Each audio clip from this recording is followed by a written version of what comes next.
Good morning, everybody. It is Tuesday, April 11th, 2023.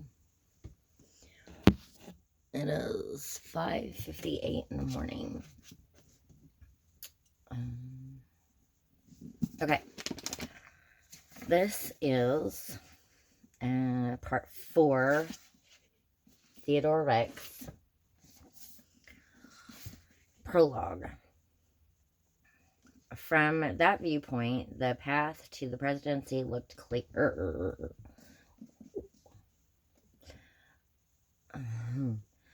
Returning home a hero, Roosevelt had been elected governor of New York within 2 weeks of his 40th birthday.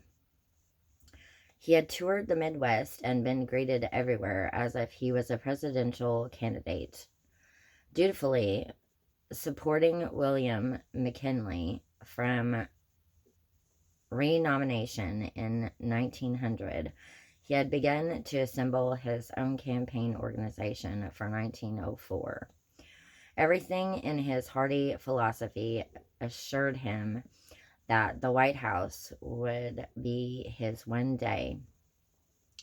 He had fought all his life for supreme power, for that highest form of success which comes to the man who does not shrink from danger, from hardship, or from bitter toil.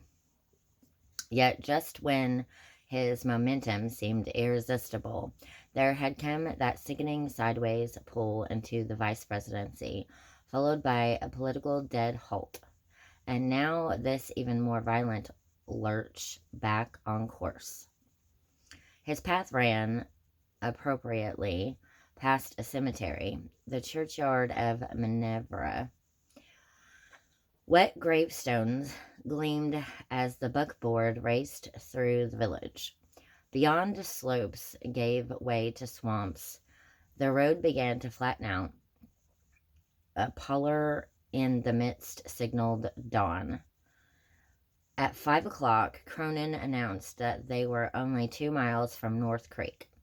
Roosevelt ordered a stop to let the horses blow. He straightened his tie and smoothed his suit, saying there might be some notables waiting at the station. The final dash was dramatic, enough to satisfy Roosevelt's love of stagey arrivals. Soon reddened cliffs disclosed the racing floodwater of the Hudson River, and Cronin's horses, refreshed by their brief pause, thundered thrillingly over the bridge into town. The noise acted as a drum roll, heralding their entrance onto Main Street. Voices shouted, "There he comes!" The buckboard flew past darkened house fronts and stoop still bare of the morning milk. Its wheels had hardly come to rest at the depot when Roosevelt jumped down to discover, if not notables, at least a small crowd of local citizens and the neat, bespectacled figure of his secretary, William Loeb, Jr. A special train stood waiting. The time on the station clock read 22 minutes past 5.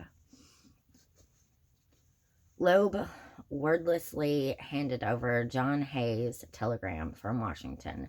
Roosevelt unfolded it. There was a moment of silence, broken only by the impatient hissing of the locomotive.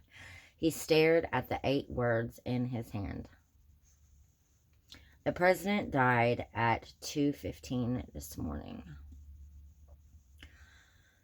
Looking suddenly worn and weary, he pocketed the paper and strode across the wet platform. A private car was ready for him. He darted up the steps, turned and waved once. Loeb followed him inside. The train began to move before the door swung shut behind him. Okay, so that's all for part 4, Prologue, Roosevelt Rex. Thank you for watching.